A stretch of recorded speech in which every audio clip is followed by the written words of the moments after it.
ഒരു സർപ്രൈസ് ഉണ്ട്. നിന്നെ കാണാൻ ഒരാള് വന്നിരിക്കുന്നു. ഞാൻ നിന്നെ ആസ് എ സുഹൃത്താണ് കാണുന്നത്. അപ്പൊ ഞാൻ നിന്റെ വഴി വരും. ഈ ബംഗ്ലാവിൽ തെയ്യുണ്ണി അറിയാതെ ഒരു പരിപാടി നടക്കൂല മോനെ. ഇവൻ ആരാന്നറിയോടി നിനക്ക്? വേണ്ട. കണ്ണാ തുമ്പി പോരാമോ? പട്ടി പറഞ്ഞിട്ട് കേൾക്കണില്ല, പാടി കേൾപ്പിക്കാന്ന് വിചാരിച്ചതാ. അവളല്ലേലും പണ്ടേ ഒരു ഇളക്കക്കാരിയാ. അവൾ എന്റെ അടുത്ത് എത്ര തവണ കൊഞ്ചാൻ വന്നിരിക്കുന്നു. അവനൊരു സാധുവാണെന്നേ.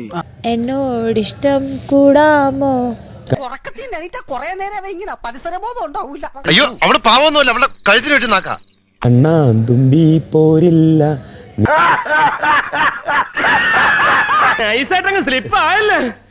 എന്നോടിഷ്ടം കൂടില്ല.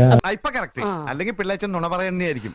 എന്നൊഴിച്ച് ബാക്കി ആരോട് വേണമെങ്കിൽ പൂക്കാലം ചോദിച്ചോളൂ കിട്ടും. ഇതെന്നെ ഉദ്ദേശിച്ചാണ്, എന്നെ തന്നെ ഉദ്ദേശിച്ചാണ്, എന്നെ മാത്രം ഉദ്ദേശിച്ചാണ്. നീയാളൊരു മഹാനായി മാറി. സോഫ്റ്റ് കോർണർ ഉണ്ട് നിനക്ക്. എന്നോടോ? വേണ്ട വേണ്ട, എന്നോട് ഒരു സോഫ്റ്റ് കോർണറും വേണ്ട. ഇതിനാണ് അവനവൻ പാരാന്ന് പറയുന്നത്. എന്നെ ആരും സ്നേഹിച്ച് നടക്കുക ഒന്നും വേണ്ട. സംശയം ഉണ്ടെങ്കിൽ ഫേസ്ബുക്കിൽ നോക്കുക, അതിനകത്ത് കാണാം. എന്റെ മുമ്പിൽ എന്തിനാണ് ഈ വേഷം കെട്ട്? വീണ്ടും വീണ്ടും പറയുന്നു, ഈ ഷോ കഴിയുമ്പോൾ നമ്മളായിട്ടുള്ള ബന്ധം അവിടെ തീർന്നു. ദൈവമേ, മൂർഖനെയാണല്ലോ ചവിട്ടിയത്. വല്ലാത്ത ചതിയായി പോയി. ഞാൻ എൻ്റെ വീട്ടിലേക്ക്, നിങ്ങൾ നിങ്ങളുടെ വീട്ടിലേക്ക്. അല്ലെങ്കിൽ ഞാൻ നിന്റെ വീട്ടിൽ വരാം. വേണ്ട വേണ്ട, ഒരാളും വേണ്ട. ഇതിന്റെ അകത്തായപ്പോ ഇല്ലെങ്കിൽ ഞാൻ നിന്നെ ഇറക്കി വിട്ടേനെ.